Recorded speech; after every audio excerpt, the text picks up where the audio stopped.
What's up, guys? Frugal BC, and we get a very special live stream. It's our Christmas special this year, so welcome everybody. I forgot to wait a little bit. It's been a little while. I've been a little out of practice on live streaming, so we're gonna have John here. Hopefully, right at the top of the hour, and that'll be a lot of fun. And in the meantime, I want to give a big shout out to. I should put my cursor off of the end stream button. That could that could be a disaster. I want to give a big shout out to non-fungible domains. They were one of the first companies to support the Frugal BC YouTube channel, and one of the things reason I wanted to partner with them is I just really love what they're doing in the space. They're providing a service, straightforward. You want a .algo address after your name for in place of your actual wallet address. They got you covered. It works pretty much everywhere except Coinbase, but I imagine that's a tough hurdle to swallow. And I'd love it one day if they fix that, because that'd be awesome. But yeah, they're doing it right. They tell you what they're going to do, and then they do it. And I'm really careful who I partner with. Really, really careful. I don't want anybody who's going to rug Algorand or rug the community. So these guys are straight up. They're legit, and very happy to have them as a sponsor on the channel. Also by Fractal Monsters. Now, I've had my critiques of Web3 gaming. I've had my critiques for sure. But these guys are doing it right. I love what these guys are doing. They're building the game. They're doing what they say they're going to do. They got a fun little game that's kind of a cross between Pokemon and Tamagotchi, and you can play for free if you want to, or you can buy one of the little critters like I did, and then you can earn. And so they have various coins. So I've seen D-Fly, I've seen Coop, all those coins that you can earn. So very, very fun. Yeah, like I said, we'll have John very soon. But in the meantime, if you guys want to hit the like button, and if you want to subscribe to the channel, I appreciate that. As I always say, you don't have to smash it. You can just press it gently. That's just fine. That really goes a long way to supporting the channel, because my whole goal here is to tell you the truth about crypto. I don't sugarcoat it, and yeah, I'll get in a little trouble here and there, because I'm not afraid to call people out. I called out Opulus this week because I think it's crappy that they took all the resources on Algorand and left for another chain. That's what they want to do. That's fine, but don't think you're not gonna take your lumps on the way out, in my opinion. So. Um, yeah, I'll leave it at that. I could go into more details what one of the Opulus people said behind the scenes, but I'll just leave it at that. I will say they questioned my integrity, and I don't appreciate that, because one thing I'm here to do is tell you the truth. You might not always agree with it.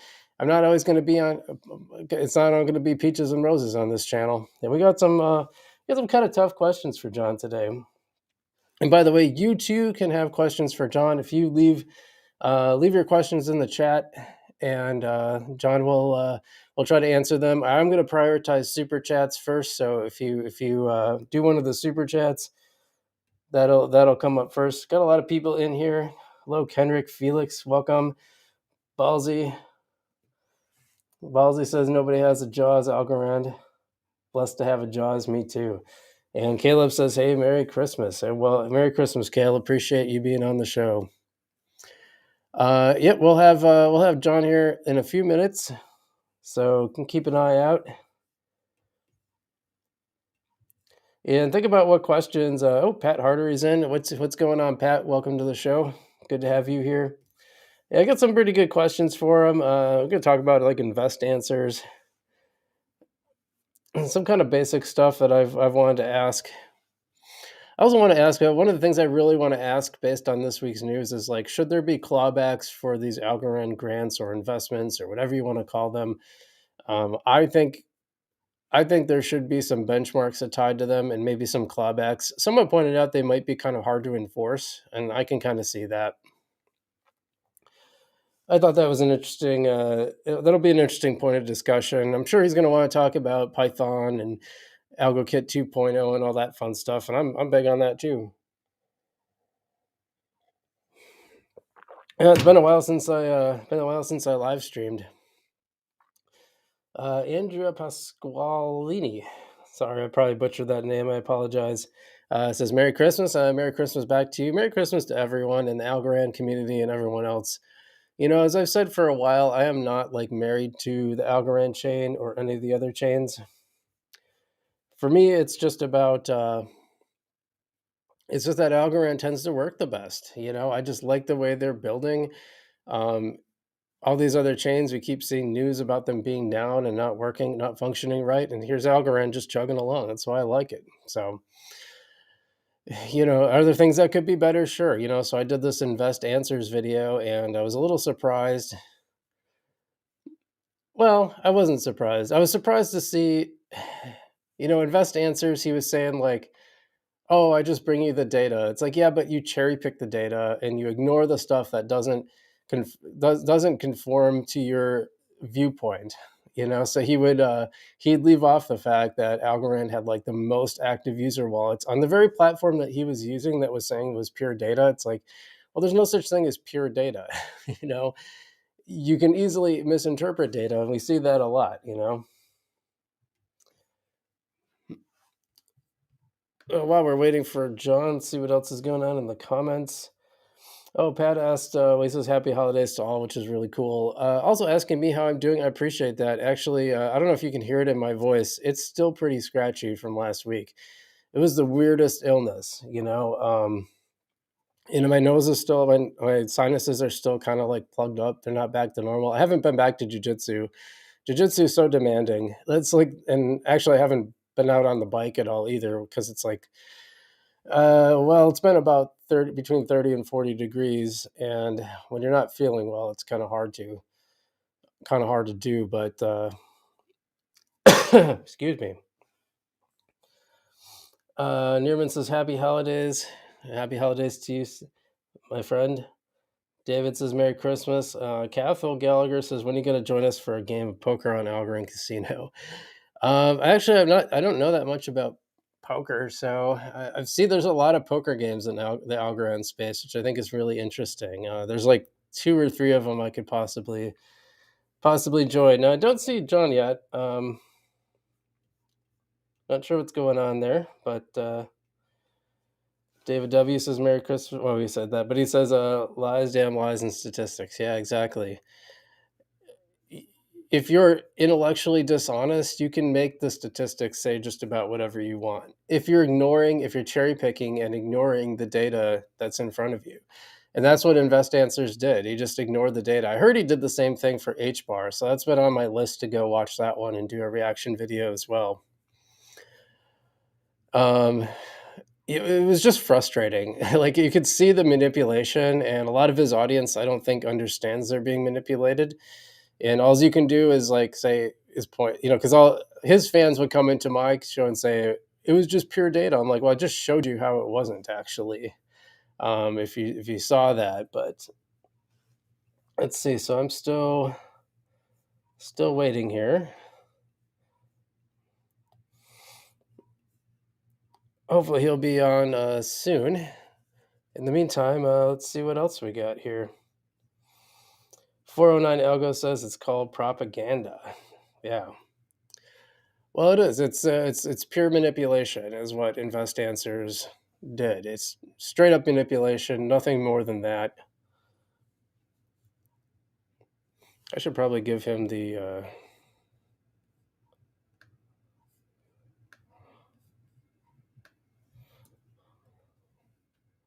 I'm just gonna send him the link really quick. Uh, Super excited, by the way. We've got a lot of people here. We got looked like about 24 people watching already.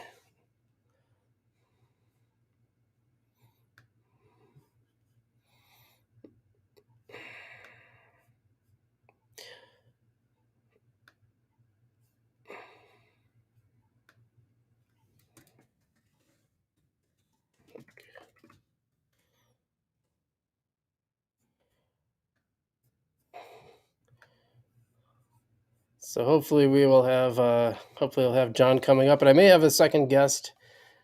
And well, I guess I can share it.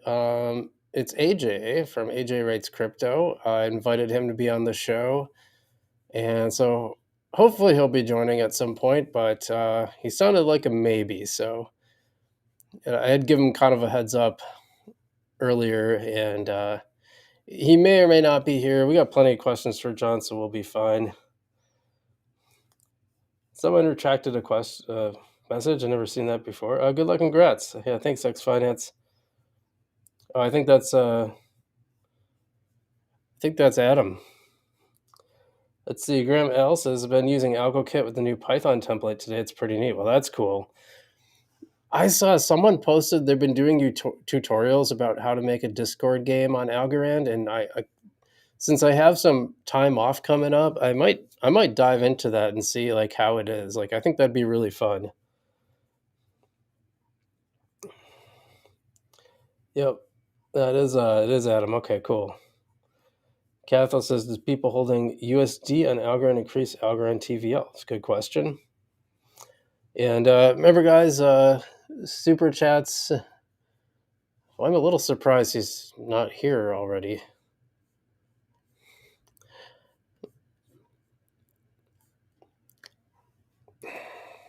Now, remember, he moved it. We were going to have it on.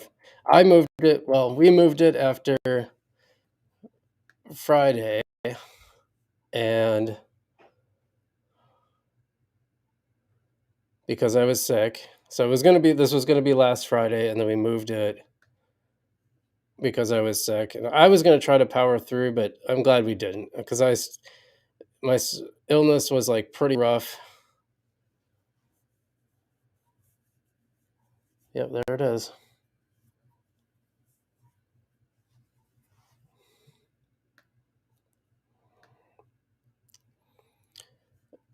My illness was pretty rough on Thursday, especially Thursday night. And then by Friday, I felt a lot better, but it's been lingering, you know? So I'm really glad he moved it, although I'm a little concerned that he's not here yet. Well, I'll tell you, I don't want to like talk too much about this, but like it was a pretty big ordeal to book this show. Like he reached out to me. I said, hey, he reached out to me about coming on again. I said, hey, I'm gonna do this. I want to do this Christmas special, so like that'd be a cool thing to do. And then he's like, yeah, can you just reach out to my bookers? And then it was like 30 emails back and forth.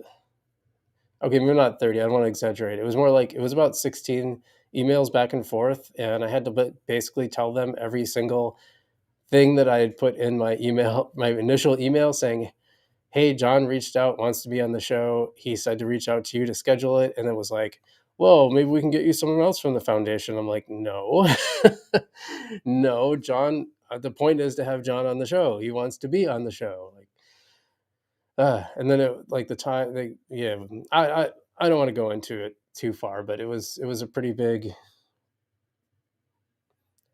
ordeal to set this up. And now, for some reason, I better check my email.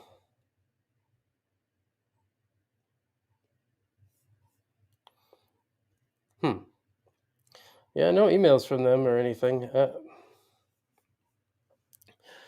Yeah, this is why I don't like to do interviews. There's always like so much reliance on other people. I like to just make my videos because I can fit it in wherever. And I like the actual interviews. I think they're fun to do, but the setting up and everything is such a pain. And, I do a full-time job. Like I took the day off to do this. So I have the day off today. I was going to take it tomorrow so I could have a longer weekend around Christmas, but I took today off and yeah, I wonder what's going on. I messaged him. It's on our calendar, which was created by the foundation.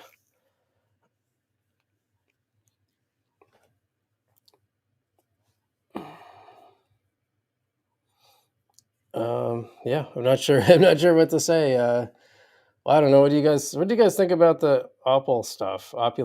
Because I don't know. I think it's kind of cruddy to build your business on a chain and then jump ship to another chain. If you're gonna do it, fine. That's a decision they can make for their business. But I don't. I think it's kind of cruddy to do. Cathal says, sounds like you need the day off to continue recovery. Kind of. Well, that's the thing, though. It's like the sickness is gone. It's just these symptoms, and they just linger, All you can really do is get on with your get on with yourself. Yeah, Pat says I'm out of Opal. I took some heat behind the scenes for that. I'll tell you what. I had some Opal people yelling at me in the DMs, and I just flat out told them, like, if you want to like align with these grifters, and that says a lot about you. But I'm here for the Algorand people. Okay, I'm not here for the devs. I'm here for the people. I'm going to tell them what's up.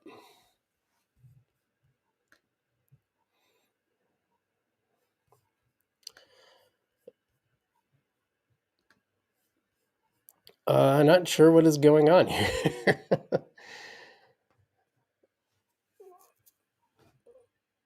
Calgary says, I think Opal should have had an AMA with the Algorand committee first to help you understand the situation. Yeah, because like they weren't really clear about the fact that they were, hey, if they, yeah, I think that's a good point. If they had sat down and said, hey, like it's really not working. We got to go to another chain. I'm sorry. Yeah, they're still going to take their lumps, I'm sure. And that's one of the things I really want to ask John about. So I do hope he shows up today because he had peaches and roses. That's funny, Pat. Well, it's fun hanging out with all you guys anyway, and I hope everyone's has cool Christmas plans. I'm curious. Let me know in the chat. I'd love to hear this. If you guys think, do you guys get non-crypto people into crypto or into Algorand?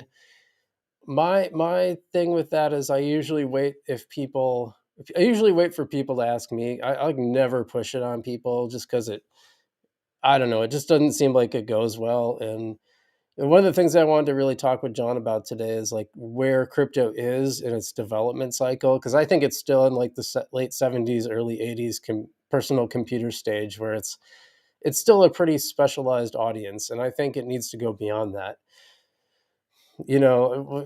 Tying back to what we're talking about with Opal, what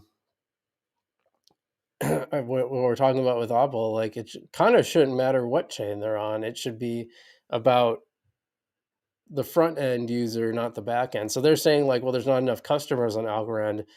But what I'm saying, and I know we're not there yet, but at some point, the customers should be fans of music, not people who are Algorand people or Arbitrum people or whatever, or Ethereum people. Like it should be kind of like, Lofty right now. I mean, really, you don't have to have an Algorand account to be on Lofty. You can just go use it, right?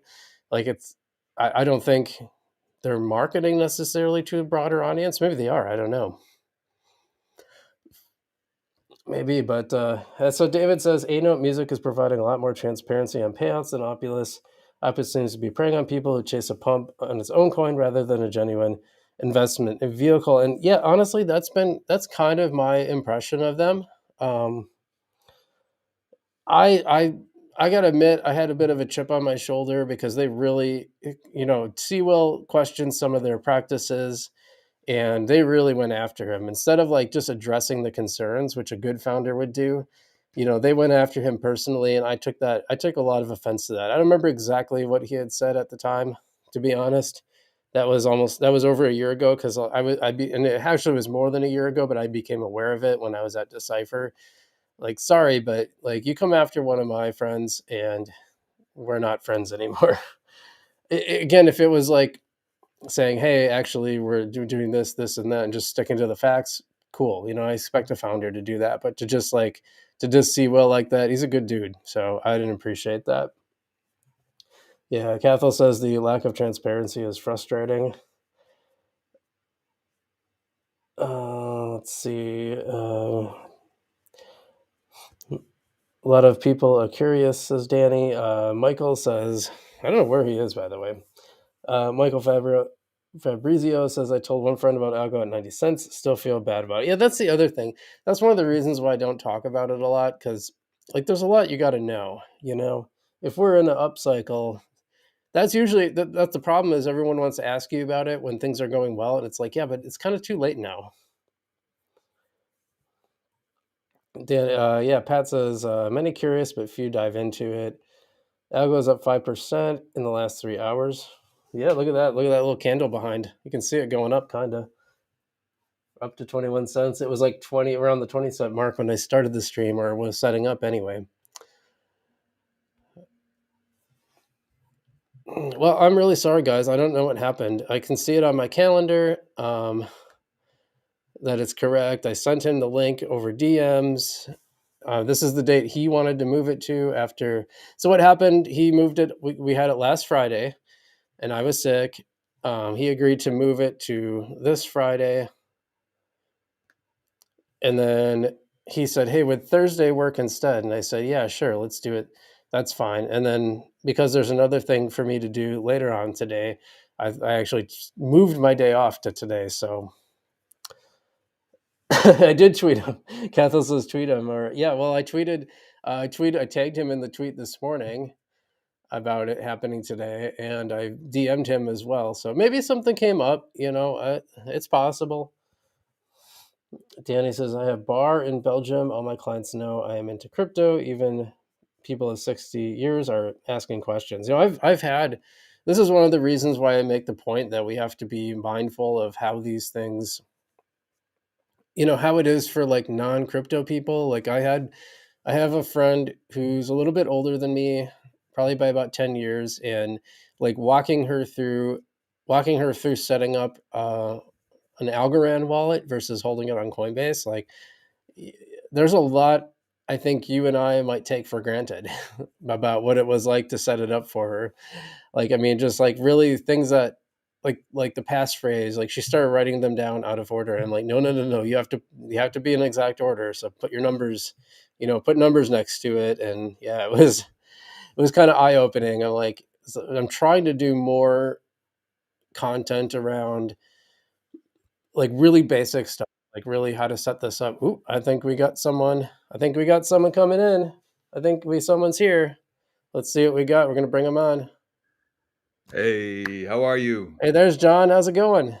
By the way, I've just been told I'm late, but it was in my calendar for 4:15 Dublin time. So I'm so sorry that I'm Oh, late. that's all right, man. That's all right. We had a good chat. We had a good chat with the people in the chat here, talking all kinds of stuff. Someone says all Solana needs is one more outage. I like that. Look like you got some Christmas action going on there back there in Well, Toronto. I look, like it. BC, I'm on the Christmas special. I tried to make an effort, put up the North Star, true in Very the nice. tree. Yeah, got to do it. Very well. Yeah, so let's just kick right into it. And remember, guys, super chats will be prioritized. But if you got questions for John, we'll try to wrap those in at the end. I don't know how much time do you got, John. I just want to manage About things here. about say 45 minutes, if that's all right. Sounds great. Sounds great. Yeah. Just to kick things off, how would you summarize the year for Algorand? It seems like a lot of things happened. Let's talk about that. Absolutely. I feel like let me just bring the screen up so I can see a bit better. I feel like it's been a year of reformation and change. Mhm, Like I've been at the foundation now for about a year and a half, and in that time, there's been a lot of change. We've built teams that didn't exist in the last year. For example, mhm, Bruno Martins, who I'd worked at Consensus with on Ethereum, he was at the time an architect and the kind of tech lead on the engineering side there. He also worked as an architect on the wallets for Cardano at IOHK with me as well. And he has come to the foundation and built a small engineering team, which allows us to do in-house engineering on things like the governance portal or the dev portal, or helping out with Para, or building proof of concept like the Algo Auth thing that's going to be coming out this year, or integration with HashiCorp Vault or other enterprise things. And mhm, he's got a small team. He's got some folks from the community. I won't name them because I don't know if they want to be if they want to be named. But we've got like a small bunch of folks, mostly from the community, who've joined Bruno's team from the Algorand ecosystem. I mean, mhm, um, and so that's been wonderful. We've continued what I consider to be best in class DevRel. So Jason Weathersby and his team, the guy, that your listeners will know, Ryan and Chris. Steve, the whole lot of the guys there. There's a whole bunch of folks who work on the DevRel team, and some of them are more inward facing, some of them are outward facing. But we have a team of DevRels who are super knowledgeable, super passionate. Joe Polney, he's always on Twitter as well. I feel like now I've got to name every single one of them. Right. But they are just wonderful, Mhm. and that's been great. Also, Alessandro, who works with me, we've been doing AlgoKit, and I think that's changed the game, man. Like when I came to the foundation, one of the things Stacy said to me was like, "Protocol's pretty great. You don't have to do much there. Of course, the Inc. or Algorand Technologies, as they're now known, handle that." But she was like, "There are things that need to change around here," and so she asked me what they were, and the first thing I said was Dev tools, because Mhm. I like to prep for my interviews, as I mentioned before, and I was trying to roll a simple contract myself as someone who has worked on Ethereum, worked on Cardano, super familiar with all this tech. Don't get confused by it, and I struggled to do it. It took me like 3 hours to do it properly. And so, Mhm. what we've done with AlgoKit in terms of not only giving people a beaten path, like there's a path now, like when you're walking in the forest, there's this beaten path through the jungle that helps you build, test, deploy. And now with our dev preview of Python, where you're writing in a language that's not alien, a language that you Right. can learn pretty over a weekend Mhm. to a basic level. It's changing the game. And so, and one last thing, I can't speak of all the teams at the foundation because, of course, I don't have deep insight into all of them. But I would say thematically, it's been the same story across other teams. Not just that it's easy for me to speak tech, but across the other teams, whether it's communities, our operations, our finance Mhm. teams, they're now staffed. Stacey's brought in a teams of people I feel who are very capable, who know what they're doing, and the ship has been kind of like scrubbed. We're a lot cleaner, a lot more efficient, and we are flying now. I think in the right direction, and so it feels good. I'm very positive for 24. I've got I can obviously talk about my plans for 24, which I'm very clear on. Yeah. But the broader kind of theme throughout the foundation and throughout the Algorand ecosystem has been reformation. We are relevant. We are building technology that is helping people all over the world, and it is now, for the first time, I feel easy to use and accessible. Nice. Yeah, I want to touch on all that a little more too. I think the move to Python is excellent. It's one of the only languages that I've like had some success learning myself. Sure. I do think it's very simple and clean, and I'm a big fan of Python myself. I did want to ask you though, do you think that's the primary barrier to entry? We saw Oculus announce this week that they're moving over to Arbitrum. Big They mistake. mentioned number of customers, which kind of brings another broader point that I want to touch on a little Sure. later discussion. But Yeah. I wonder, do you think I think that's certainly a barrier to entry, but do you think it's the biggest one? So I think it's a great question, and there's no absolutes, and it's just my Mhm. opinion, and so it's not Of course. necessarily. I think awareness and adoption are two huge things that we got to sort out. I think that is like now the biggest problem: awareness and adoption, right? Mhm. Getting customers in the door, getting retail users.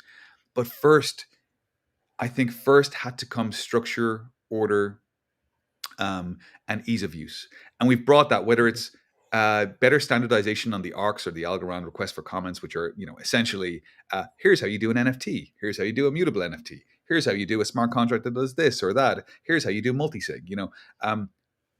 Those things had to be nailed down, and now under Bruno's leadership, under Stefan Barroso's leadership, we are now getting to a place where we have better and better standards.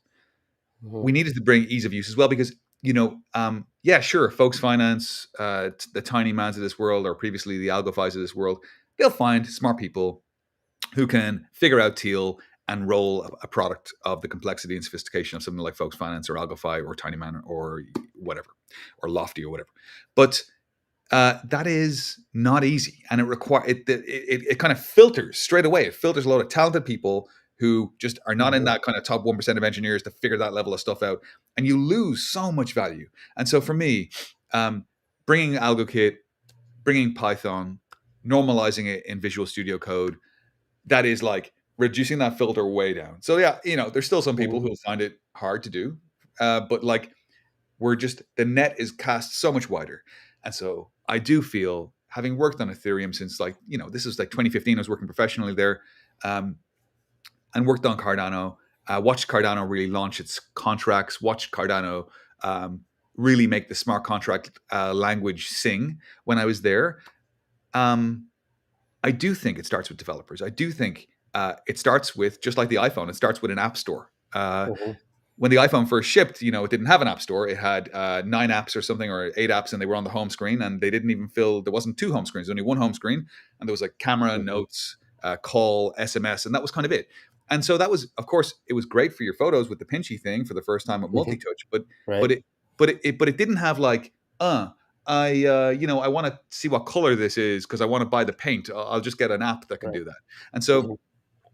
the iPhone became ubiquitous, or smartphones became ubiquitous, more so when they had an app for that app for that thing with the app stores. And so I feel it's very similar in Web3. You got to have a metropolis, a hive of activity.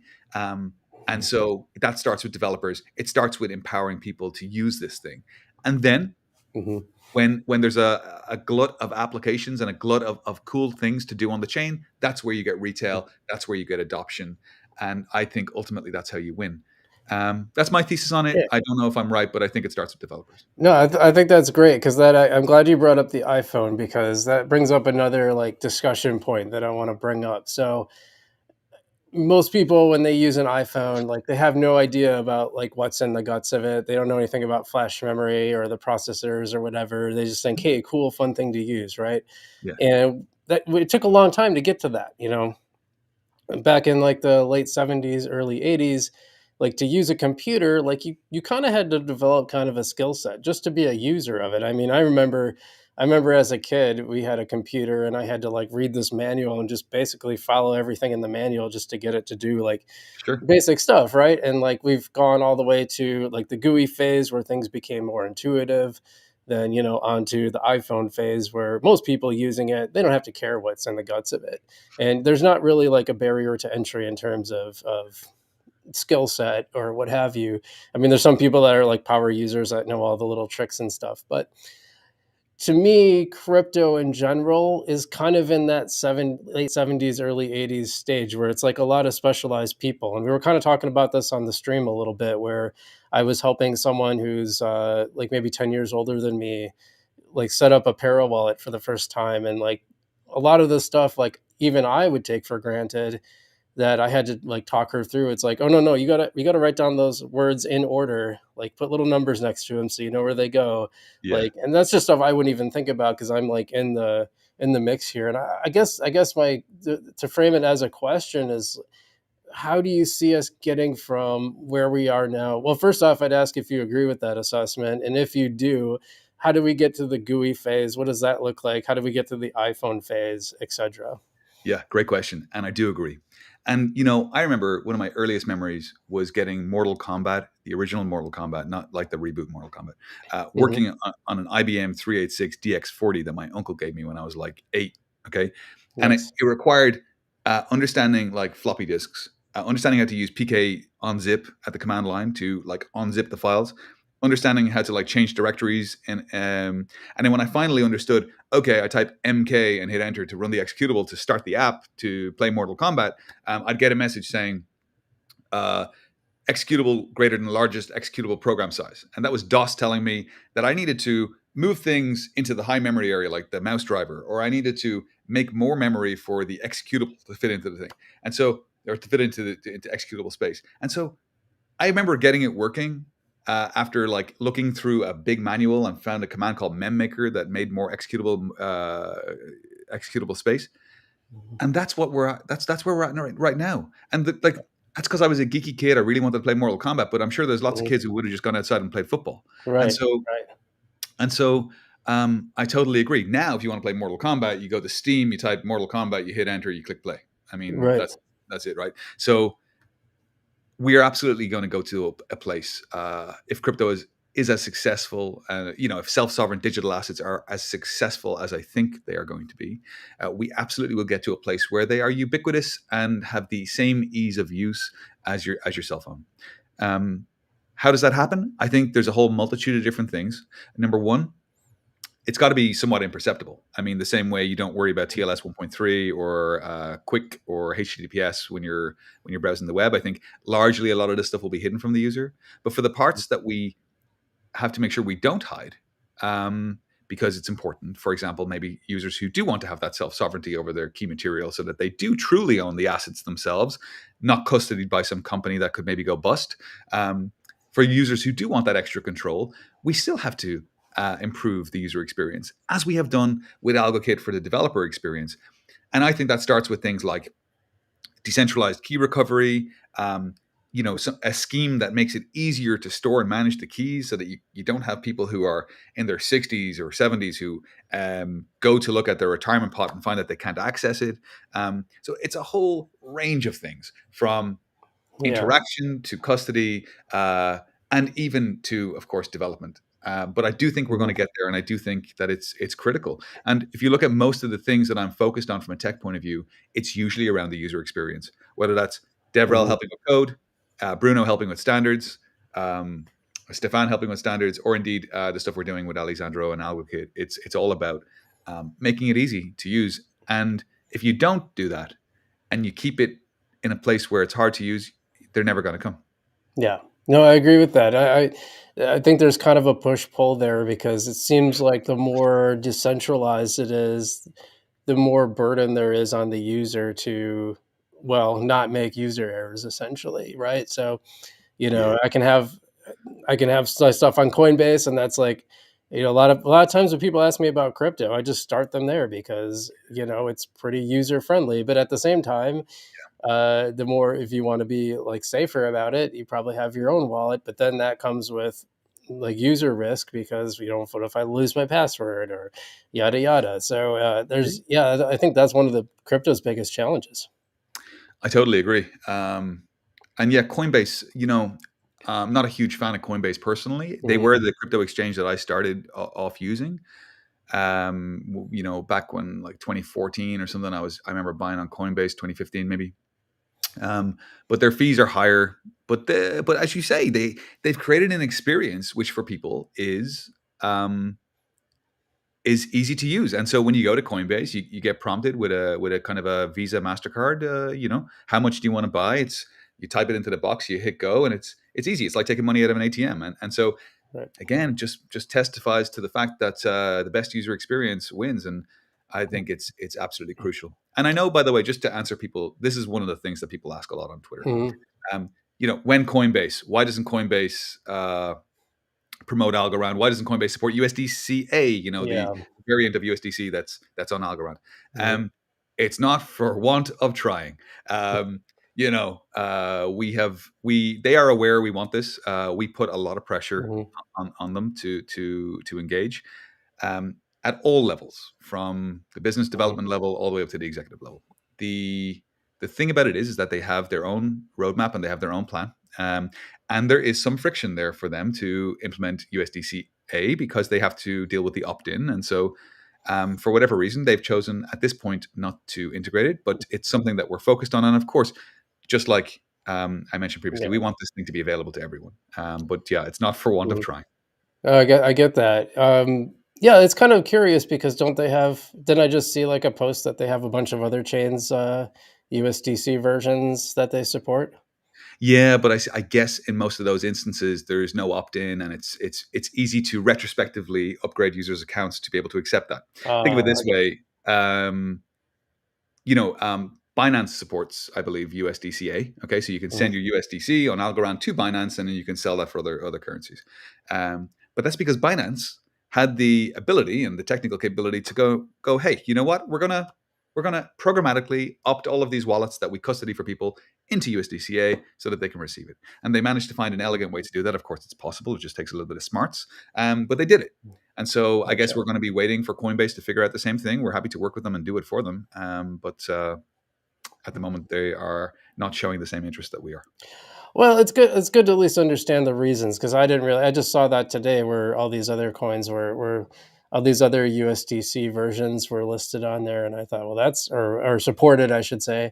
And I thought, well, that seems bizarre, but at least it makes some sense that there's some friction there. But yeah, it would be nice if they would come around on that for sure. Yeah, with the opt-ins, by the way, I don't like the opt-in thing. A lot of Right. folks do like it. There's benefit to it for sure. Bruno likes it. I don't like it though. Hmm. I get it. like I get it, the anti-spam thing, and I can see why it's useful. But for me, it's another thing you got to understand, And I think we should be removing things like that, removing the friction. But Yeah, there's lots of different angles on it. for sure. By the way, I'm going to take a little break just to acknowledge that this is a record live stream audience for the Frugal BC channel. We got like 55 people watching right now. That's pretty incredible. And if you guys haven't hit the like button or subscribe button yet, I appreciate it if you do so. Remember, you don't have to smash it. You can just press it gently. It works just fine. So, I think people get a kick out of that. I get a kick out of saying that myself. Yeah. But no, John, you've kind of become, in a lot of ways, and I've really noticed this over the last year. You've kind of become sort of the de facto spokesperson for Algorand, on top of being the chief technical officer. Now, saw something that suggested that maybe that Jessica Chen had something to do with that. That was one of her things behind the scenes. I don't know if that's true or not. I'd love to hear your take on that. And I don't know. Do you think she got treated unfairly by the community? um, I think it's a tricky one. Yeah. Okay. So maybe to start off with the easy one, I guess I have become the de facto face or spokesperson, I guess, at the foundation. But it fits easy, right? Because my background is deep technology on blockchain and Web3, and so I can speak to, I guess, all aspects of it, and so a lot of the interviews tend to be focused on things like opt-ins, or why doesn't this thing support this, or where are we going with that, and so a lot of that stuff is naturally going to be from my universe. And I enjoyed engaging with the community. I like Yeah. Twitter, and I like answering questions, and so it's a But natural. that's kind of the opposite of what techie people usually are. At least the stereotype of tech people is usually kind of behind the scenes, not that great at speaking or dealing with the public. And I know that's a stereotype, and there's always exceptions. Clearly, you are one of the exceptions, because you seem to take to this pretty well. And I Yeah. was, I was fairly taken by your speaking style at Decipher. Oh, thank you. I thought you probably brought a lot of people. Well, I mean, people are there for Algorand, of course, but um, and yeah, I just noticed over the years that suddenly, like, you're starting to pop up a lot more in places, and Yeah. also in some not so positive spaces, like with the what was that one guy? I can't remember that one guy, but he did this like Oh, Socratic messaging on or yeah. Yeah. Socratic questioning on a Twitter space that you went on, which was Yeah. Yeah. He was kind of trying. ridiculous. Yeah, he was upset because I said 10,000 downloads when it was like Oh, that's when right. Yeah. and his point was that I couldn't prove that some of them weren't programmatic. That was his point. As Right. in some of them might have been from CI/CD pipelines and stuff. But yeah, I mean, Yeah, I think it was frustrating because it was like kind of a minor point that was right. we took like an hour of your time out of it to do. And also, but I don't mind. I think it's important to be honest and authentic with things. And so he Yeah. did have a point. You do have to kind of course, try to hold yourself to a high bar of intellectual honesty. But at Hmm. the same time, and I really do like, my brand is intellectual honesty. I Yeah. want to be perceived like that, because I want to be someone who can be perceived by other people and other companies as someone who is honest. But at the same time, I'm trying to promote something here, and we don't have Right. anywhere near enough eyes on Algorand. We don't have anywhere Agreed. near enough awareness, and so I want to get people excited by it. And if I say something like, "Hey, we've had 10,000 downloads," and I don't finish it with, "By the way, maybe 30% of them are programmatic," I kind of don't really care, because I just want to get the message out there. Hmm. Hmm. On Jess, I think maybe she didn't engage with the community enough, and I think that was something that frustrated the community, because they felt that a Yeah. CMO, especially of a crypto company, should be, I guess, more readily facing off with the community. Yeah. Um, I think in her defense, probably she had a lot to learn when she came in, so it was her first time to do work in crypto, and she didn't know a lot of the answers, and maybe she was learning. But Hmm. yeah, I think in the end, it was felt that she wasn't clicking into the role the right way, despite Hmm. her capability, and so we parted ways. And so there is an ongoing search for a new CMO to come in and lead the marketing effort, because of course it is a very important aspect of what we do. Very Uh, important. Yeah. I've said it before. This thing is tech and marketing. I mean, that is, I want to say, this industry tends to be tech and marketing, Yeah. and so I think it's very important. And so we are looking out for that person. and yeah, and they will be working alongside me and the rest of the team and trying to bring awareness.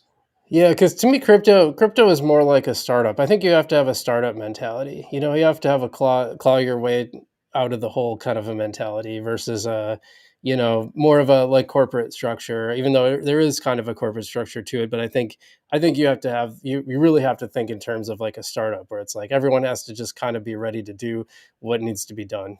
100%. And by the way, that is my ethos. I'm going to Yeah. do whatever it takes to get us into the top 30 and then into the top 20 because that's where we need to be. The technology is good enough. I know this empirically because I've worked across so many different ecosystems. I understand implicitly the deep technicals of most of our competitors. And so I can tell you, we are, we say we, there, I'm speaking tribal again, but as an ecosystem, we deserve better. And I'm going to make sure with the rest of the team at the foundation that we get what we deserve.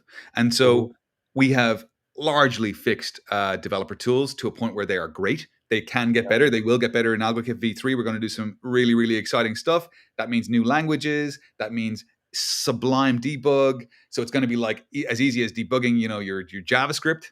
Okay. Mhm. But um, on top of that, and to get there, we also have to, be out there growing awareness. And that's why, to be honest, I see this as like nearly like building a movement. And so Mhm. that's why I'm taking every opportunity to get out there and talk about this, whether it's I'm going to have a number of speaking engagements in the new year. I'll be attending CFC San Moritz as a speaker there, which is a kind of quite an exclusive crypto event in Switzerland, and I'll be on stage speaking with Lehman Baird, the founder of Hedera.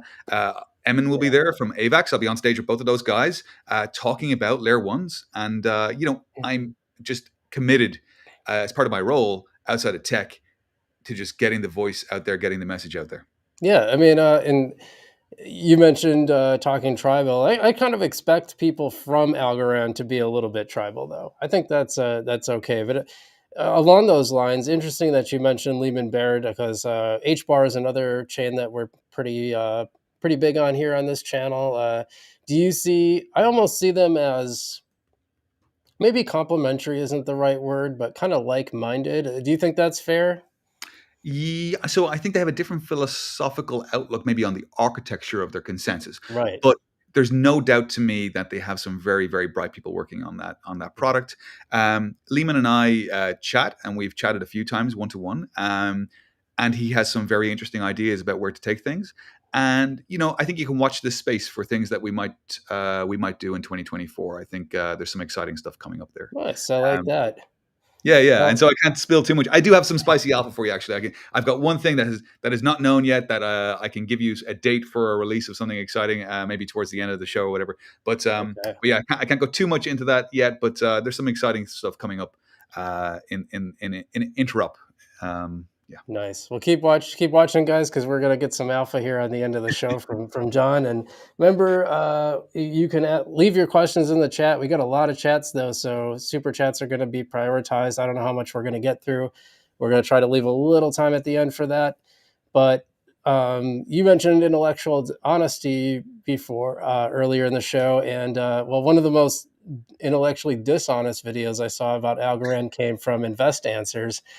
um, it frustrated me because I watched the his intro was about 5 minutes of him talking about how honest he is and how he just sticks to the data, and yeah, yeah. then he started bringing up the points about the CBDCs, and I have concerns about CBDCs too. Yeah, So me too. I Me I too. yeah, I almost thought, I'm in well, a maybe. Monero shirt. Like I'm in a Oh Monero yeah, shirt. there you go. Good I'm, there. I'm Look not at a C, that. I'm not a CDBC guy. Yeah, yeah, yeah, yeah. So anyway, I was thinking, well, maybe this guy will have some points after all, you know. Then he started on the Algorand stuff, and it was like, wow, dude.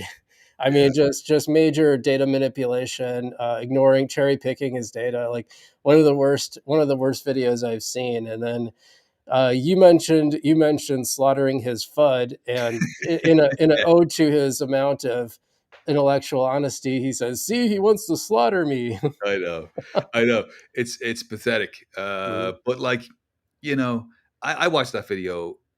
Even the cadence in his speaking is funny. I watched it with some friends. We had a laugh. there's people out there whose entire business, their livelihood, is built on a narrative. My livelihood is not built on a narrative. My livelihood is built on the success of a great product.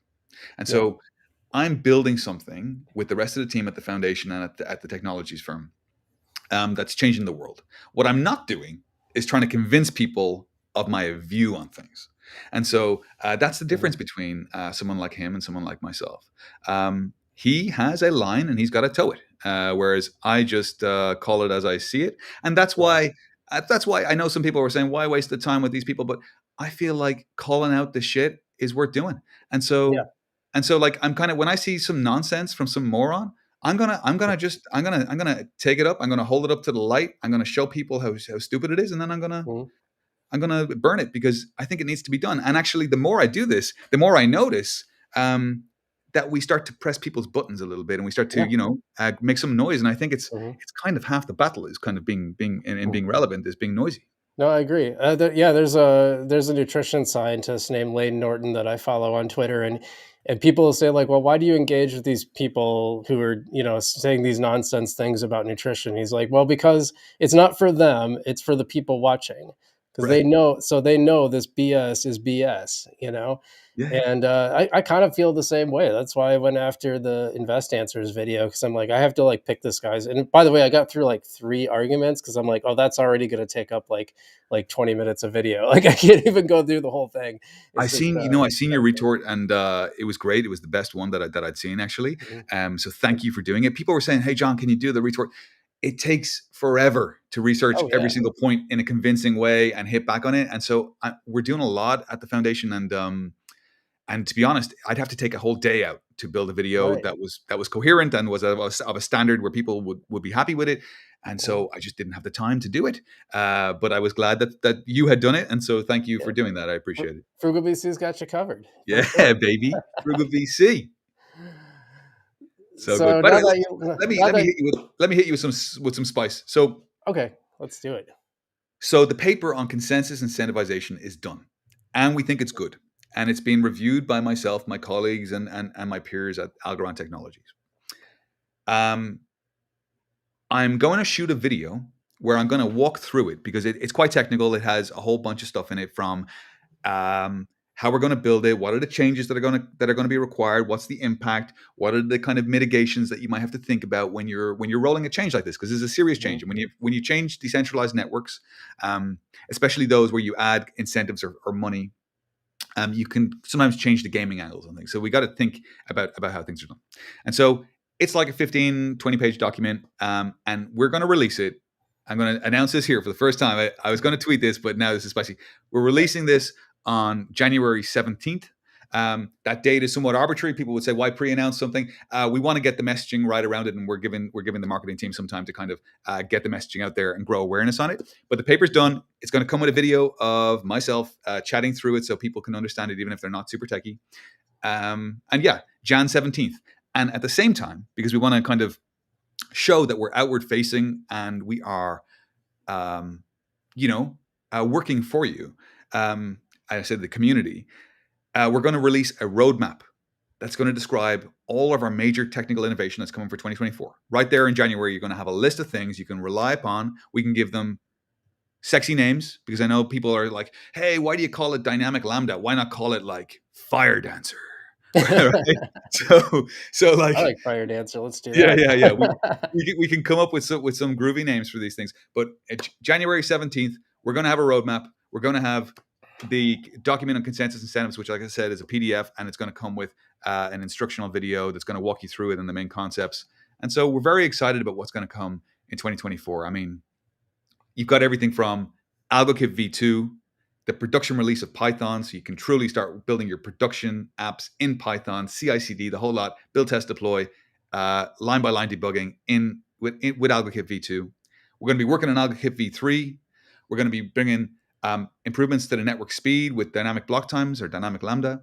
We're going to be bringing out consensus incentives implemented probably by mid 2024, and we're going to be bringing out peer-to-peer gossip-based networking towards the end of 2024, hopefully around Q3. But this is all going to be part of the roadmap, and we just have a killer year. And by the end of 2024, I'm aiming to have a hopefully Algorand that's in the CMC somewhere in the 30s, and I think we'll have deserved that position, to be quite honest with you. Very cool. Very cool. Yeah. Well, you heard it here first, folks. That's super awesome. John, you got about, and I appreciate you sharing that with our audience big time. I'll definitely be clipping that out and spreading that around. So awesome. Yeah, you got about 15 minutes left. Is that correct? Yeah, yeah, if that's okay, yeah, because Okay. I have another Perfect. call. Yeah, I got one question I want to get to, but I do have a super chat from two tiny trees. And they ask, does it make sense to add an opt-in wallet toggle? Prevents spam to those who want to block, but allows freedom for others to accept all assets. yes, it does. Mhm. Yes, Yep. it does. I would like to see kind of opt-ins be opt-in. Okay, here you go. Excellent. Yeah, yeah. Very cool. But here's the thing. Here's the thing, though. Here's the thing. Sorry, you might think, well, Mhm. hang on. Why don't you go and do it then? Answer: because when you change, blockchains are a pain in the ass. When you're releasing changes, you got to like be forever backwards compatible. So let's Oh say yeah. we're about to do AVM 10 in January. This is like the 10th edition of AVM. It's got some wild stuff in it, right? Pairing based mathematics, uh, equivalence and extension fields. You can do some really groovy stuff with AVM 10. It's like I say, the Apple Silicon of the cryptocurrency space in terms of processing. Mhm. But we have to make sure all those changes don't break app number one on the chain. Because if they Yep. break app number one or app number two or app number three, you're locking that person's funds forever. So everything has to be forever backwards compatible. And so changes like the behavior of the opt-in, now you got to start thinking, hang on, are there people relying on that in some kind of architectural decision of their application where us changing that might destroy their app or break their security or whatever? And so implicitly you might think, or intuitively rather, you might think, probably not. But you got to be super careful. And we don't, of course, have direct comms with everyone using the network because it's permissionless. Mhm. And so that's why we don't make these changes quickly. But yeah, Yeah. No, that makes sense for sure. I'm gonna go to like some more chats, but first, I kind of want to ask you about Voy, and I come into this. Really don't know what to think about it, to be honest. yeah, I'm curious about your thoughts about this. sure. So I think overall it's a good thing, and I'll tell you why. I understand that people. I read all the comments that people post, especially when they tag me, of course, and I can understand people's perspectives on why uh, they see Voy as competitive in a way. And I think in the early days of Voy as a concept, there was an idea that they might kind of snapshot the original Algorand blockchain, if I can call it that, or the core Algorand blockchain, and kind of replay all the transactions. And so people would have the same balance on Voy as they had currently on Algorand, and could use the same keys on Voy as they had currently on Algorand. And there was kind of like this idea that it felt like they were trying to take users or make a competitor. Hmm. Hmm. Um, and Chris, I talk to Chris all the time, and Hmm. he said they had a change of heart, they had a change of mindset. They saw that maybe wasn't going to lead to a productive ending, I think, and so Right. instead, they've decided to start their own chain. So this is a separate chain with separate Genesis block, with separate accounts, um, and there's no replay of the transactions. There's no attempt to kind of like thwart Algorand itself. Instead, what it is someone using open source code to do something open source. And Hmm. so, if I look, like, of course, we can all, especially me, who works in it every single day of the week, be defensive about your technology or the work you're doing, and you see someone else kind of taking it and doing their own thing. You kind of think, hang Hmm. on, what are you trying to do here? This is my baby. Right. But that's not, if you think deeply about it, that's not the ethos or philosophy of open source. The ethos of why we have 10 different versions of Linux, or why we have all these great open source apps, is that people have taken the work of others and stood on their shoulders and built new things. And if you want to look closer to home and you look at the EVM ecosystem, you say to yourself, well, there's a whole the reason EVM has become the x86 of the blockchain space is because it's proliferated. The standards have proliferated. There's loads of chains that use it, and that's why EVM is so dominant. And to be quite honest, that's why Coinbase, as an example, supports all the EVM chains. And Right. so I don't really think it's a bad thing for someone like Chris or Chris's team at Voy, some of which are really smart guys. Um, to start their own chain and to take the open source technologies that we've built and do something open source with them. And I think we should all kind of look to what they produce. And if you look already on GitHub, Chris's team have produced a wallet for Chrome. So there's a kind of a Chrome extension thing that he's built that's compatible with Algorand. And so what you might see in the future is that Voy ends up making some change that is very useful. And that change can be upstreamed back to Algorand. And so it can be a mutually beneficial relationship. And I think I personally think that's the way Chris is seeing it. And so that's the way kind of I see it. Okay, cool. Yeah, I've been following a lot of the comments too, and I never really formed a good sense of it for myself. Like, well, it seems like an interesting idea anyway, and whether it was good or bad, I had no idea. By the way, just hit 70 viewers. That's super cool.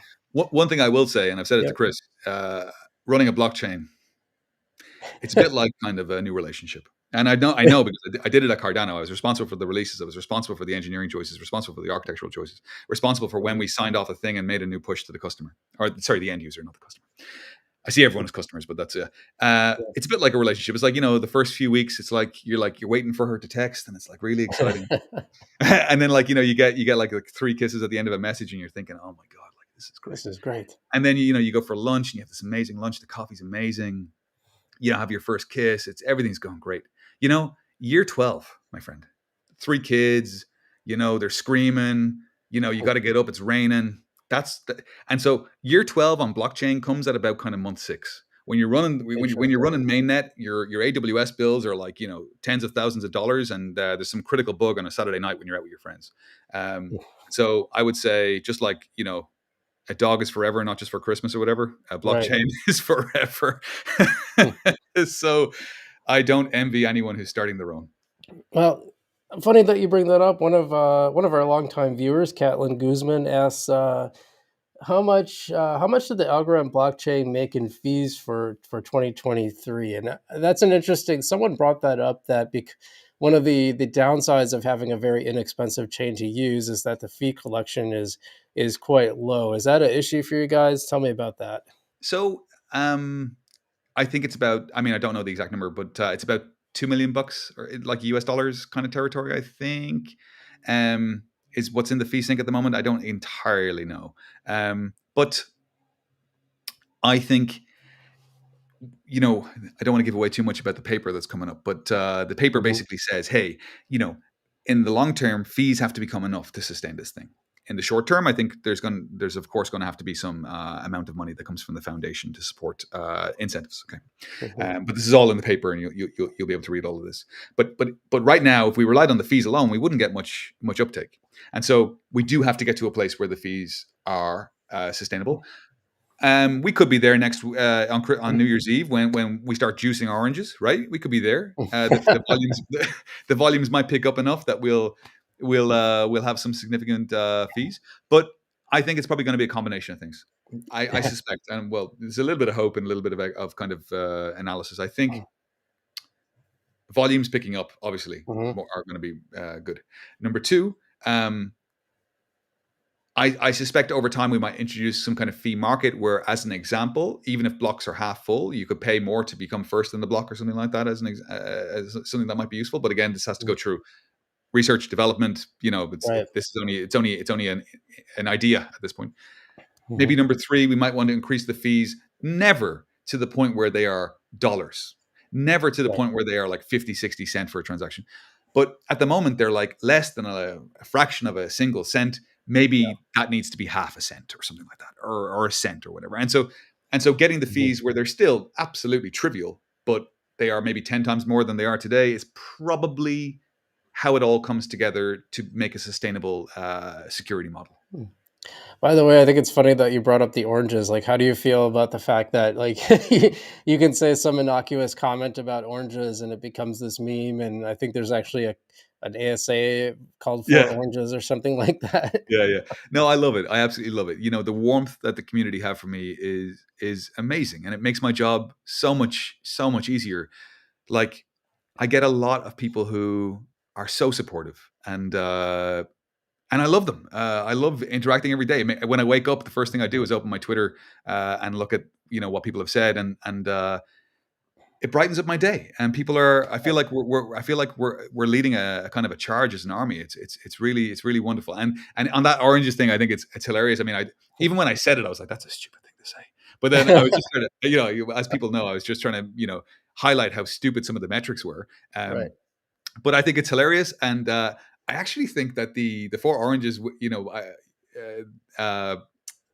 kind of concept is really great, because I like the idea of the mining. It encourages volume, it encourages transactions. It's fun. It's like people are taking part. I'm going to take part in it. Even like ecosystem folks, like the like NFTs are selling NFTs because people are buying the orange NFTs, and this whole thing is exactly what we should be doing in my mind. And so, yeah, I think it's a lot of fun. And so, yeah, I'm very pleased for the whole thing. Well, that's a big part of it. Crypto is supposed to be fun. I mean, that's a big part of the chain. It can't all be like, Yeah, yeah. AMMs and what have you. But Yeah. Oh, let's by the way, see. I should just say, we are not a CDBC chain any more than any other chain. If Right. some major government wants to roll a CDBC on Algorand, great. That'd be Mhm. great because it's more usage, whatever. But Right. like, we are not like, I just wanted to let everyone know there's no like secret internal push to make CDBCs. That is uh, God's honest truth. So Mhm. there you have it. Spicy Alpha, no actual CDBCs. And I would know about it because I'm the CTO, so I talk to Right. everyone. Yeah, you'd be on it. Yeah, And I'm not ignoring you. I'm just checking the chat for any yeah, of course. last minute questions. So, uh, Yeah, I'm happy to answer anything. yeah, one last one. I think it's kind of interesting too. Like, and I know you have to be kind of careful about how you talk about token price, but maybe we Sure. could put it in terms of market cap. Mhm. Um, how much does TVL actually matter, or how much do these projects coming in? How much does that shape the price or the market cap or what have you? Like, what really is the impact? So I think the price of the token is implicitly important in terms of the Yeah. security of the network. Okay, like Mhm. let's call a spade a spade. If Yeah. if Algorand is $10 and you have to buy a billion Algorand to have enough stake to cause issues with the network, you're going to have to pay $10 billion. And so, if Algorand is a billionth of a cent, all of a sudden you've got to pay $10 to destroy the network. And so the price is directly proportional to the dollar-based security of the network. And so in that regard, it is important that the price is meaningful. I think another way, another angle or lens you could view the price under is that a lot of folks in the ecosystem live and die by algo. They get paid in algo, or they run their company on algo. And so of course we have to consider that, and we have to say, well, if an individual is running a company and all of a sudden the price is 1/8 of what it was, say, 2 years ago, that's going to affect that company. And so Mhm. there are two very real ways that, of course, we have to care about the price. It's people who Right. need to run companies, and it's the security of the network. But at the same by the same token, pun intended, Mhm. we of course don't. We're not interested day to day in the price. We want to see the general appreciation of the network, the general uh, you know adoption of the ecosystem, and the vibrancy of the ecosystem. And that comes when TVL grows, when users grow, when applications grow, when new assets are created. That of course generally uh, correlates with an increase in the dollar value of the token. But it's Mhm. not our primary goal. Our primary goal is to foster adoption and usage of this technology in meaningful ways, and to disambiguate this whole thing for new users by making Mhm. great dev UX or making great end user experiences with Para. Um, and yeah, that's what I'd say. But at the same time, just to say, of course, I recognize that when the price goes down, the security goes down, or when the price goes Right. down, projects have a harder time, and that's a normal thing to recognize, I think. Yeah, TVL is a very interesting measure because one of the things that, well, I noticed, of course, it's also going to change a lot with the token's price, but that might not give you the best measure of how much a chain is being used because the TVL will fluctuate based on the price. Yeah, I wonder if there's another way to measure how much a chain is being used. I thought it was interesting when I researched for the Invest Answer video that yeah. Algorand had one of the highest active wallet counts of any of the chains, and I thought that was very interesting. Yeah, there's so many different lenses, BC, you Mhm. can look at, like from from number of active accounts. What is an active account? An account with more than 2 transfers, 5 transfers. How many algo days destroyed there are in a given day, volumes on exchanges. As you say, there's so many different lenses. But I think, here's let me see if I can remember the second one. Yeah, here's 2 interesting metrics that we've seen that correlate together that I think are powerful.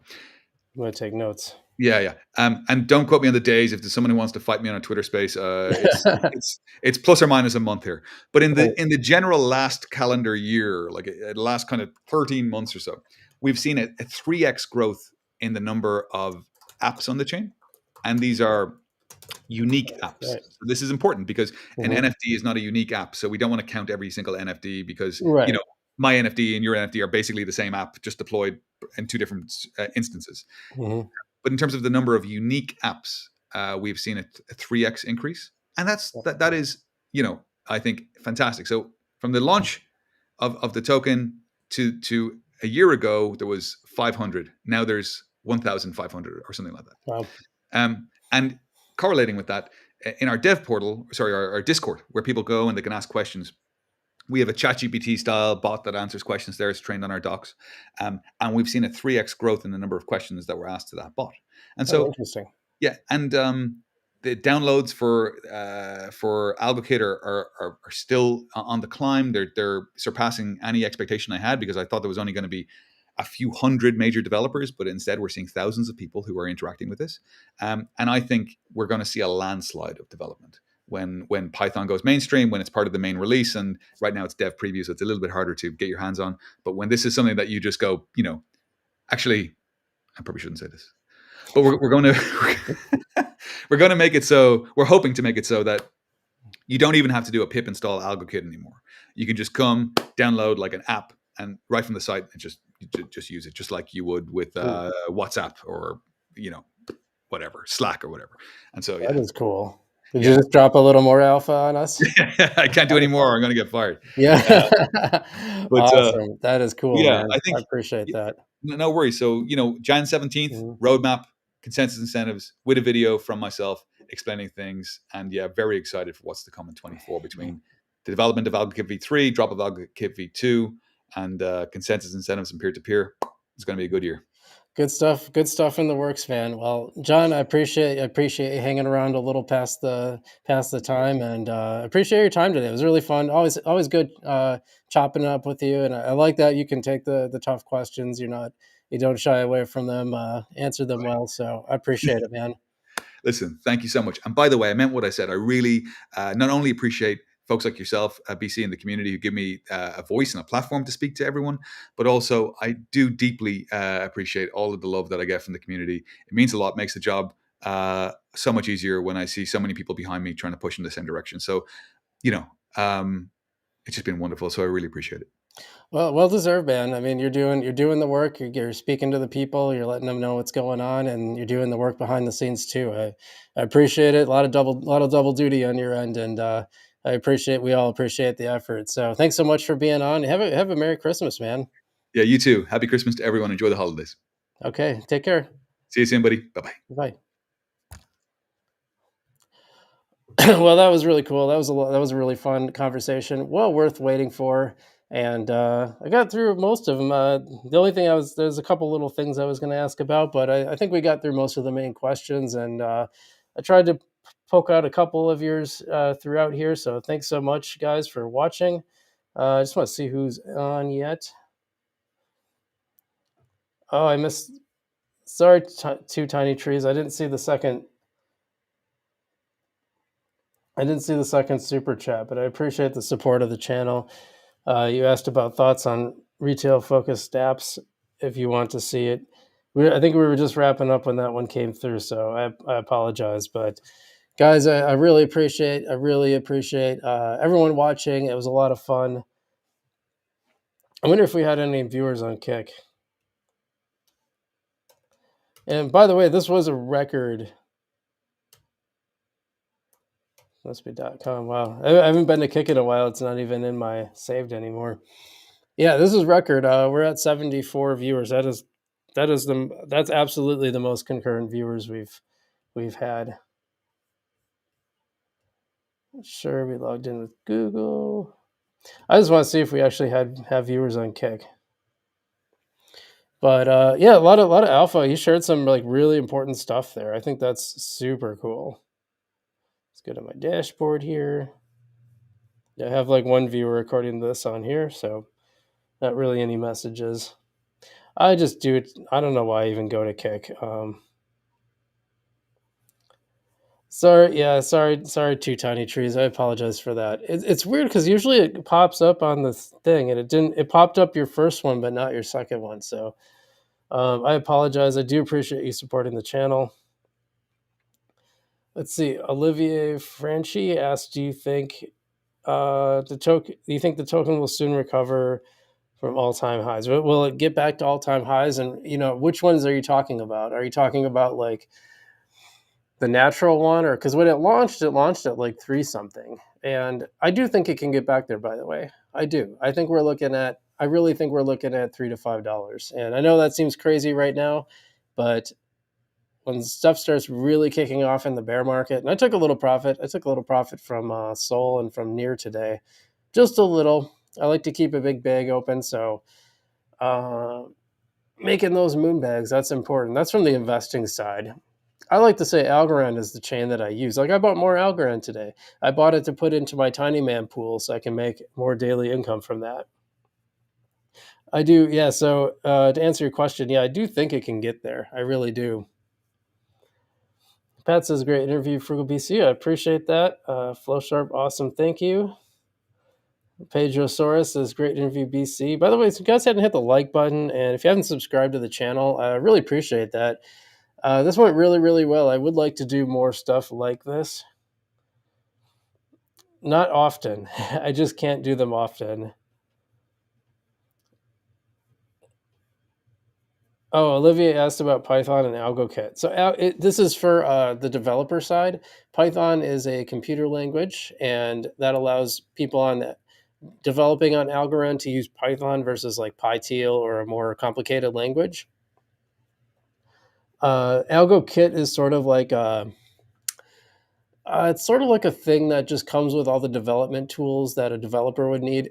And I'll be honest, like I don't 100% understand it fully. It's just that because I don't develop anything on Algorand. I don't know how to do that. I am thinking about there's a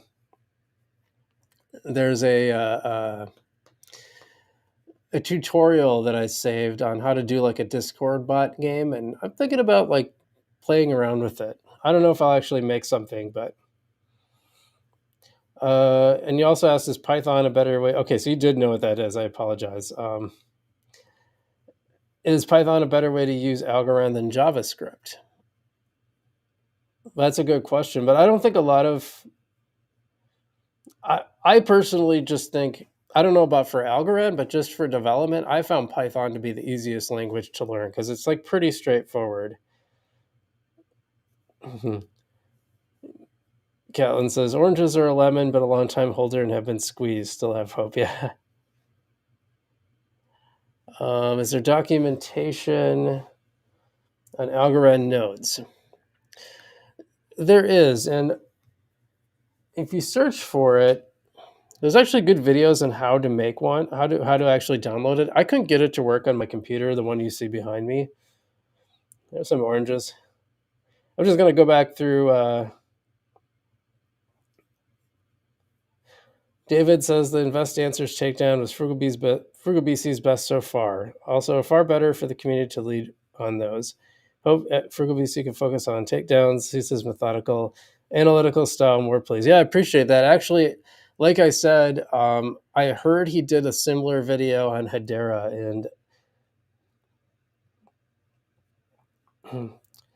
and yeah, I'm planning to do that as well. I would like to do a video on that as well, a takedown video. Seeing what else. Yeah, Pat, I saw your question. What is John most excited about for 2024? And I think he kind of answered that in the beginning, so I didn't use that one. He dropped some, he got some, dropped some alpha on a couple of them. Oh no, I was just saying that you surprised us with a little bit more alpha, so I appreciate that. Um, oh, now I'm talking through like thinking back toward the end of it. Yeah, Fisherman, who's the guy behind NFD, it's a great interview so far. Frugal Jaws is the goat. I appreciate that. It was a lot of fun.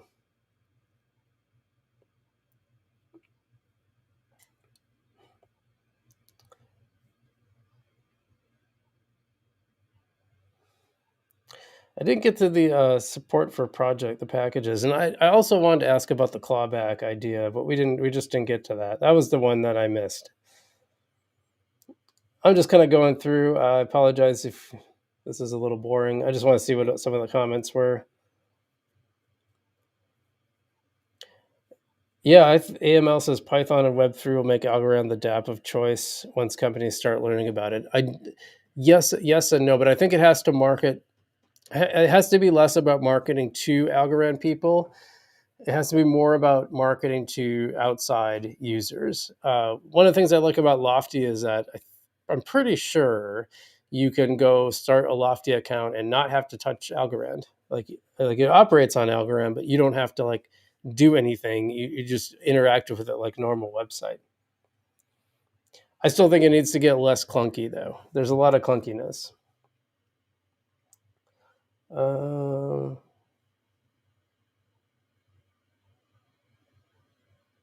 that's good.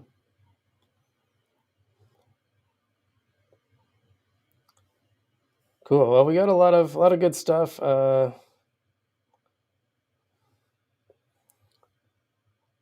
you know if there's any Python-based AI data trading bot with quant data under Algorand? Basically, no, no, because it's still in the Python part is still in dev preview.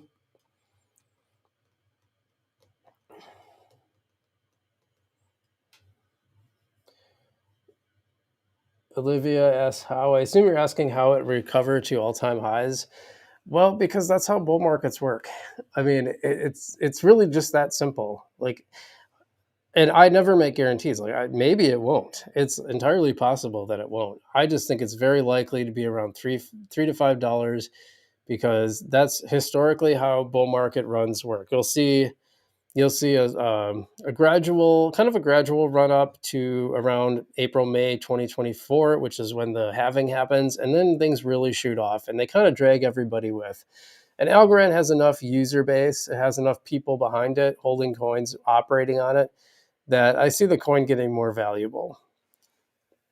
But nothing's guaranteed. If the bull run doesn't happen, it won't happen for Algorand independently of the bull run. I just don't think so. So if for some reason it doesn't happen this time, like it has every other time, and that's possible, it's always possible. Nothing is guaranteed in investment or crypto. Okay, so it's entirely possible it won't happen. I'm just saying if the historical pattern holds and it happens, last time we didn't see quite the same run up that we did before. And if that's the case, then maybe it won't cross $3.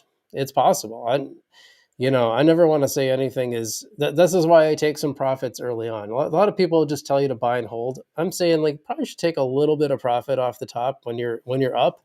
I'm not up in Algorand, by the way. Um, I'm close, but not up. I'm still down a little bit in Algorand, but I'm up in other things like Solana. And Solana was, I'm not using it. It's just sitting on Coinbase, and it makes me some money, and then I sell it off. Like that's my only use for it. Because if I actually want to do things, I use Algorand. Yes, I do agree. India is huge. It definitely doesn't hurt. I'll tell you that much. Whew. Well, that was a really fun interview. That was a fun live stream. Maybe I will try it. They are a real challenge to set up, but once you get them going, and someone like John, he's fun to have on because he talks like a real person. Like he said, he's intellectually honest, and I think that's a big part of it. As he said, that's how his brand is. And I'm like, that's my brand too. I want to be as honest as possible. You know, will I get everything right? Not always, and when I don't, I will correct it. But also, like, I'm not going to shill for a project. The Oculus people are pretty mad at me. Well, it is what it is. You're going to be mad at me, like, because I'm not going to like sugarcoat things. I'm going to call you out when I think you take advantage of the Algorand community and then move to another chain. I'm going to call you out, plain and simple. That's how Frugal BC rolls. I'm here for the people, not for them, not for those companies. That's why I'm like so careful when I say that I am sponsored by non-fungible domains and fractal monsters. Like, I spent a lot of time thinking about whether those were good projects to partner with, and they are. I really think they are great projects to partner with. That doesn't mean other ones that I'm not partnered with aren't, but first I have to use them and I have to appreciate them, and then if that's the case, and I can see that they're doing the right thing, they're following the roadmap, they're being transparent and honest with the community, then I'll have a conversation with them, because I think that's important. I don't want to like push anything that I think is. I get sponsorship stuff all the time. These companies, they'll just like send you an email and saying, "Hey, how much to advertise?" And I'm like, "You're even telling me what your project is." And if I were just money hungry, I could take all of it. I'm not going to do that, because I believe in supporting you guys.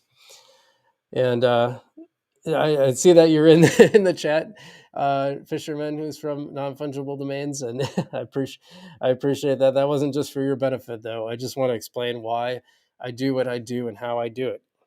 I could probably be making like 10 times the money I'm making right now, but I'm not going to do that. It's not worth it, because I'm not going to sell you stuff that I don't believe in. So when I put it, if they're sponsoring the channel, it's because I believe in the project. Well, with that, guys, thanks so much for watching, everybody. This was super fun, and I might try to get Stacy on. I need John to like give me a little bit of a boost, I think. But I think that'd be a fun. I think that'd be a fun conversation. I try to bring the tough questions. I try to make it, softball. It's hard not to like John. So, you know, but he also like he takes them well. If I give him a tough question, he'll just answer it. I appreciate that. That's why I like having him on. So, all right, guys. Well, you guys all have a very Merry Christmas. I appreciate everyone watching today. Definitely a record by a long shot. I think we were pretty close. I saw 74. I don't know if I saw 75. Maybe we can round up and say 75, but at least 74. That is absolutely a record for viewership of people watching at the same time. So that's nice to see. And you guys all have a Merry Christmas, Happy Holidays, Happy New Year's, all that. You're gonna have more videos. So I'm not taking a break. Um, it might be a little more infrequent, but I'm going to keep making videos. So you guys keep watching, and I appreciate that. I appreciate each and every one of you who watched today and left comments. Very awesome. And Olivia says, try to get Silvio. That'd be awesome. And happy holidays to you. Happy holidays to everybody. I'm Frugal BC. Remember, stay safe out there, and I will see you